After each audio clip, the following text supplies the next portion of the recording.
When you take a child out of their family, it's very traumatic. They all miss their families terribly. Yet not every child should go back home. My husband and I had been foster parents for a number of years, and we saw how the court system worked for the kids and really didn't work for the kids. Social workers often have very high caseloads, and they want to do more on their cases, but they're not able to because they have commitments to many other kids and families.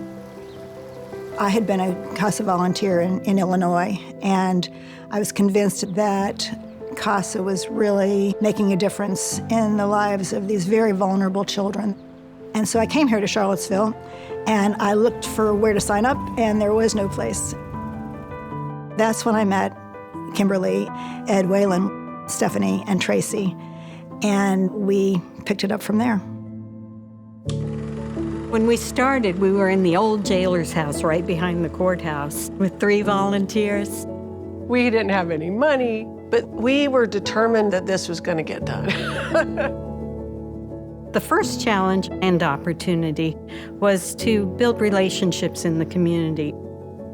Many people in the professional system were very wary of this organization of volunteers. I really, really believed in collaboration because we're all working towards the same goal, making life better for these kids and their families. A number of us got together to create the Family Treatment Court for parents who were on the cusp of or had lost custody of their children due to substance abuse. We developed the Child Advocacy Center to minimize the trauma for the children. Another collaborative effort that I worked on was the Court Improvement Project, focusing on shortening length of time in foster care. We became one of the best practices courts here in town. But volunteers are the heart of the organization. I met Doreen when she was in middle school. She was 11. My dad had a problem with alcoholism, and he'd just yell a lot and he'd be violent.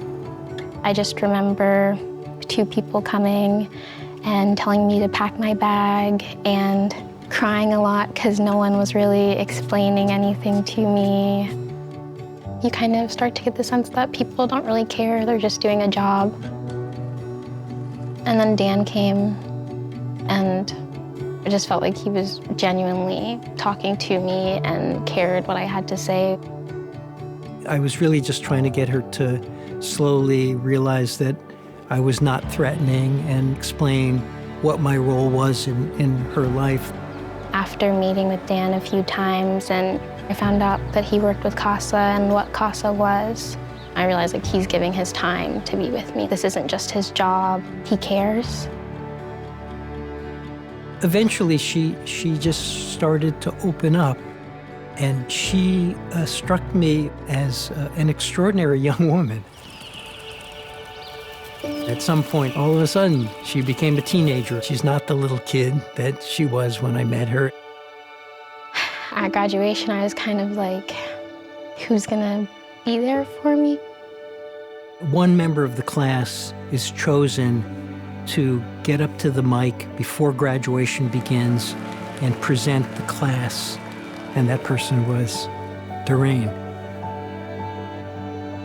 Please welcome the class of 2024. I remember walking outside and I just was holding my breath, and like Dan comes around and I just remember being so happy to see him. That was not just heartwarming, it was thrilling.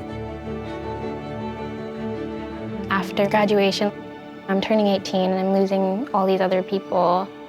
I was like, who do I turn to now?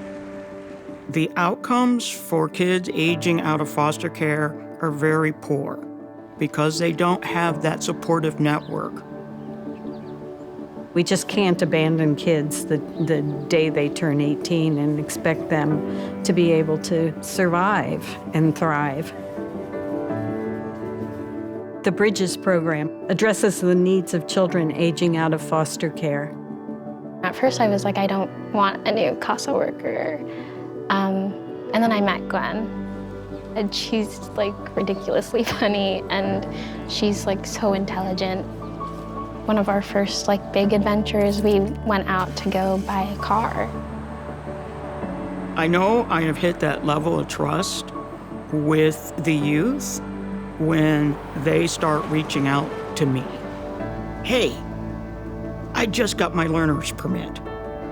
How do you bake chicken? What temperature should I set that at? You know, we often say that a lot of what we do with the kids is we take their hand and walk through the door with them. It's not that they can't do it, but it's a lot easier when you're doing it with somebody else. For me, I had always had a goal to go to college. Kind of decided nursing was for me. UVA has an amazing nursing program, so I kind of made that my goal. I knew that it was very competitive, but Dan and Gwen remind me that I can do anything that I like set my mind to. One steady adult can make a difference in a child's life. There is a lot of joy in feeling optimism for a child's future. And I think that is one of the biggest rewards. One thing we were able to do well was lay a strong foundation.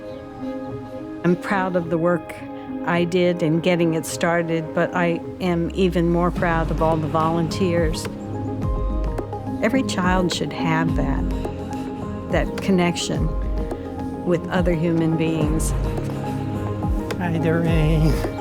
Good to see you. How's the semester? Straight A's so far. I've got an exam tomorrow that I'm a little bit nervous about.